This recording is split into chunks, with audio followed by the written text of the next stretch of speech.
Chance Matale, bonjour. Bonjour. Vous êtes un enfant de la Provence, vous avez beaucoup plus milité au niveau de la Provence du Nord Kivu dans le cadre des mouvements citoyens. Comment personnellement vous analysez cette situation qui perdure malgré le propos du président de la République, Félix-Antoine Tshisekedi, avec son slogan, et d'ailleurs qui circule sur la toile, à moindre escarmouche, je vais demander aux deux chambres de parlement pour qu'ils me donnent l'autorisation d'attaquer le Rwanda. Merci, monsieur le journaliste. Exactement. C'est une situation qui nous agace tous et qui nous préoccupe, nous, en tant que population nord-kivusienne, particulièrement nous, en tant que jeunes de Goma. Parce que c'est une guerre sempiternelle qui nous est imposée par nos agresseurs, notamment l'Ouganda et le Rwanda, qui sont des méchants, en fait, que les rebelles du M23. Et nous savons très bien que cette guerre sempiternelle nous imposée par nos agresseurs finira par trouver une solution, parce que nous croyons toujours à ces peuples-là forts, nous croyons toujours à cette population-là résiliente congolaise, parce que même si nous avons la guerre, mais nous ne cesserons pas toujours de dire très haut et fort que le Rwanda et l'Ouganda, ainsi que toutes les autres nations, tous les autres pays qui sont en train de soutenir les M23, qu'ils cessent de jouer les jeux.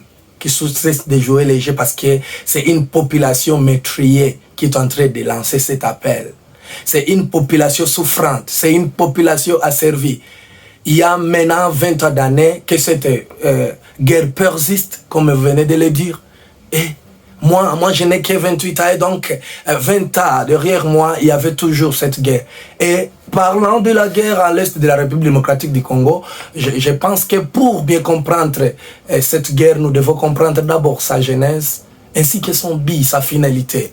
Parce que l'ennemi ou l'agresseur qui nous agresse, il y a là où il a commencé. Et s'il a commencé quelque chose, c'est comme un projet. C'est pourrait que cette guerre, c'est un projet d'une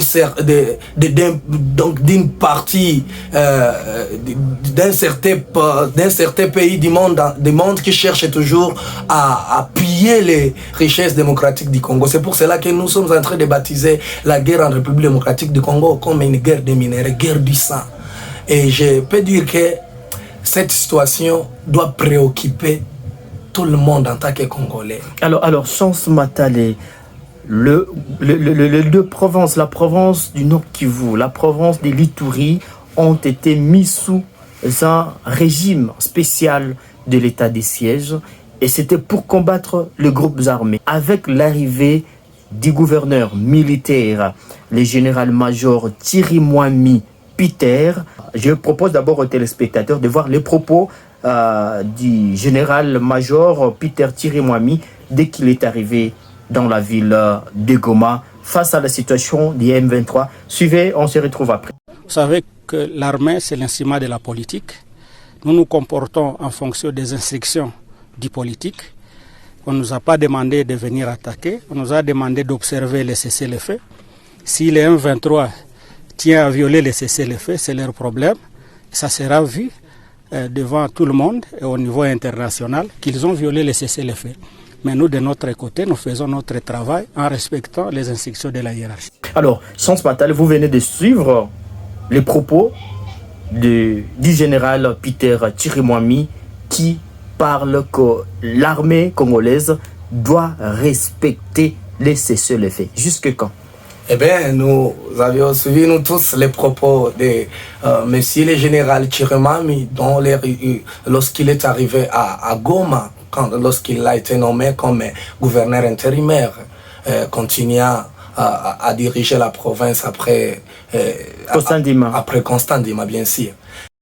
Thierry Mwami, d'une part, a raison, parce que il est vrai que dans notre constitution, le commandement suprême de l'armée revient au chef de l'État. Nous devons donner raison au le général Peter Thierry Mwami, qui a dit que l'armée ne peut pas vraiment attaquer sans que la politique à Kinshasa ne donne pas son aval. Et donc nous sommes en train d'appeler quand même la conscience de la politique. Si du moins ils ont donc cette compassion-là de la vie précaire qui est en train de gangréner notre pays actuellement, particulièrement un peuple meurtri, les déplacés de guerre, les enfants qui sont aujourd'hui qui sont orphelins à cause de cette guerre sempiternelle. Il faut que la politique alors prenne conscience. Si nous pouvons lancer un message à M. Félix Antoine Tshisekedi, dit récemment, qui a dit, dans les moindres escarmouches, il va agir en tant que président, en tant que garant de la nation. Mais c'est le moment d'agir. Alors je ne sais pas, qu'est-ce que monsieur le président de la République, monsieur Antoine Félix Tshisekedi Tshilombo, entend pour qu'il puisse agir. Voilà, il y a dernièrement, le samedi passé, les bombes. Et qu'on se demande pourquoi est-ce que c'est le gouvernement congolais qui sera toujours humble devant la communauté internationale, devant les deux petits pays qui nous agressent, notamment l'Ouganda et le Rwanda. Jusqu'à ce qu'on continuera à observer les cessez-le-feu pendant que nos routes sont fermées. Actuellement, il y a encore difficulté d'aller dépasser vers Kichanga pour atteindre la partie nord du Nord Kivu. Alors, Chance, un ancien journaliste, Magloire Paluku, demande au mot qui est négociation. Nous allons suivre ensemble d'abord. Chers téléspectateurs, nous vous proposons d'abord de suivre cette vidéo. On se retrouve après. En reculant, nous pouvons dialoguer pour stopper l'avancée et voir comment déjouer les stratégies du M23 et de ceux qui sont derrière cette guerre. Si nous faisons rien que la guerre, nous vanter de gagner la guerre, on ne va pas gagner la guerre. Pendant qu'on a perdu Bunagana, Mouchaki, non, soyons réalistes, laissons l'orgueil. Il y a des gens qui souffrent. La guerre signifie des morts, signifie des blessés, signifie des déplacés de guerre, signifie la faim. La vérité congolaise, c'est quoi? C'est que aujourd'hui, il faut que la guerre s'arrête. Il faut que l'avancée du M23... Alors, Chance Matale, vous venez de suivre au moins cet audio de Magloire Paluku, qui est bien connu ici dans la ville de Goma, ancien numéro 1 de Kivu 1, une radio bien connue dans la ville de Goma. Que dites-vous aussi? Pensez-vous qu'il a raison aujourd'hui, pendant que les choses ne vont pas bien? Est-ce qu'il est temps de négocier? Est-ce qu'il est temps de frapper fort? D'abord, c'est regrettable que c'est Magloire Paluku qui peut dire et qui peut lancer ses mots, qui peut lancer ses propos. Parce que Magloire Paluku est de cette génération-là qui a accompagné l'ancien président Mzee Kabila à Kinshasa. Et donc Magloire Paluku, c'est au moins la genèse de cette guerre. Et Magloire ne peut pas oublier que les fonds de revendications de nos ennemis, c'est diabolique pour ce pays. C'est diabolique pour ce pays. Et si les États-Unis, l'Europe poussent toujours le gouvernement à dialoguer avec les M23 et le Rwanda, c'est parce que les États-Unis et l'Europe savent les gains, leurs gains ou leurs bénéfices qui s'y trouvent dans cette négociation ou dans ce dialogue. Nous pouvons lire certains articles de l'accord entre la RDC et le M23 le 9 mars à Lius. Mais c'est diabolique pour ce pays. Imaginez un pays qui doit chercher à sécuriser leur territoire à l'intérieur de notre propre terre, notre pays. Nous savons très bien que la République démocratique du Congo est un pays souverain. Et si Kagame peut chercher à sécuriser son pays, ce n'est pas à l'intérieur de nous, ce n'est pas sur le territoire congolais. Parce que dans l'accord entre la RDC et signé entre la RDC et le M23 le 9 mars 2009, il y a un article, je ne sais pas, en son article 7, où le M23 demande qu'il y ait une sorte d'autonomie de la partie est de la République démocratique du Congo, notamment sur le plan administratif, militaire, et j'en suis. Et donc, quand vous lisez cet accord, il n'y a pas un Congolais là qui peut toujours encourager les dialogues tout en sachant les revendications de l'ennemi.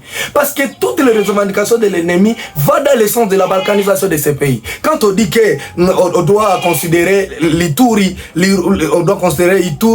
Nord Kivu, Sud Kivu, Tanganyika et Maniema comme des zones sinistrées. Et donc c'est le moment que le gouvernement puisse agir. Je lance aussi un appel à la communauté internationale qui continue à endetter l'Ouganda et le Rwanda, surtout le Rwanda. Que la communauté internationale sache qu'il peut vaincre le gouvernement, mais jamais le peuple.